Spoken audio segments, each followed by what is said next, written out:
शिमला की एक ठंडी रात। अनाया 27 वर्षीय युवती जर्नलिस्ट। अनाया एक तेज तर्रार पत्रकार थी जो सच्चाई की खोज में किसी भी हद तक जा सकती थी। उसे एक गुप्त ईमेल मिला। ग्रेटर दैन, अगर सच जानना चाहती हो तो शिमला की पुरानी हवेली आओ। समय रात 11 बजे। अकेली आना। वो न डरती थी न झुकती। उसने बैग उठाया, कैमरा लिया और निकल पड़ी उस सच्चाई की तलाश में जो किसी बड़ी साजिश से पर्दा उठा सकती थी। हवेली का रहस्य। रात का समय, धुंध और सुनसान सड़कें। जब वो हवेली पहुंची तो दरवाजा अपने आप खुला। अंदर घुप्पा अंधेरा था, लेकिन दीवार पर एक मैसेज लिखा था, ग्रेटर दैन, हर सच्चाई एक बलिदान मांगती है। क्या तुम तैयार हो? जैसे ही अनाया आगे बढ़ी, अचानक से दरवाजा जोर से बंद हो गया। उसकी टॉर्च झपकने लगी। अचानक एक बूढ़ा आदमी प्रकट हुआ जो खुद को हवेली का चौकीदार बताता है। ग्रेटर दैन, तुम यहाँ क्यों आई हो?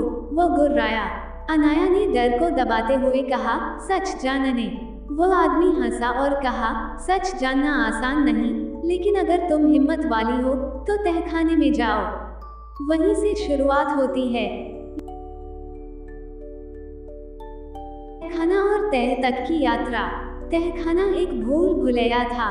हर कमरे में एक चुनौती, एक डरावनी परछाई और एक हिंट था। वो किसी गुप्त संस्था का हिस्सा लग रहा था जिसने समाज के कई बड़े लोगों को ब्लैकमेल कर रखा था। कमरे की दीवारों पर अखबार की कतरनें थी, नेताओं की मौत, व्यापारियों की आत्महत्या और जिनके पीछे कोई सुराग नहीं छोड़ा गया। और फिर उसे मिला एक वीडियो टेप। जब उसने देखा तो उसमें उसी के पापा की तस्वीर थी जिनकी मौत को पुलिस ने एक्सीडेंट बताया था। वीडियो में आवाज आई, ग्रेटर दैन, तेरा पिता झुका नहीं इसलिए मिटा दिया गया। अगर तुझे भी जीना है तो चुप रहो। क्लाइमैक्स उलटफेर। अनाया कांप गई। वो समझ गई कि यह सिर्फ साजिश नहीं, एक पूरा षड्यंत्र था सच्चाई को दबाने का। लेकिन वह अब पीछे नहीं हट सकती थी। उसने वीडियो, सबूत और रिकॉर्डिंग लेकर जैसे तैसे हवेली से बाहर निकलने की कोशिश की।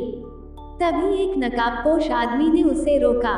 गला दबाने ही वाला था कि चौकीदार फिर से आया और उसे बचा लिया। ग्रेटर दैन, जाओ बच्ची, अब तेरे अंदर आग है। इस सच्चाई को दुनिया के सामने लाना तेरा कर्तव्य है। 3 महीने बाद अनाया ने एक खुलासा किया।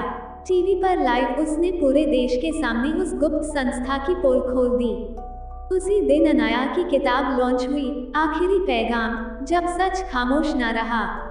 उस किताब की आखिरी लाइन थी, ग्रेटर दैन, डर तुम्हें रोकता है लेकिन हिम्मत तुम्हें इतिहास में अमर बनाती है। अगर तुम सही हो तो अकेले चलने का साहस रखो, क्योंकि भीड़ हमेशा शोर करती है, लेकिन इतिहास वही लिखते हैं जो चुपचाप लड़ते हैं। सीख। Greater than check mark. कभी भी सच्चाई से मत डरो, चाहे सामने कितना भी बड़ा खतरा क्यों ना हो। Check mark. डरावनी रातों के बाद ही उजाले की सुबह आती है।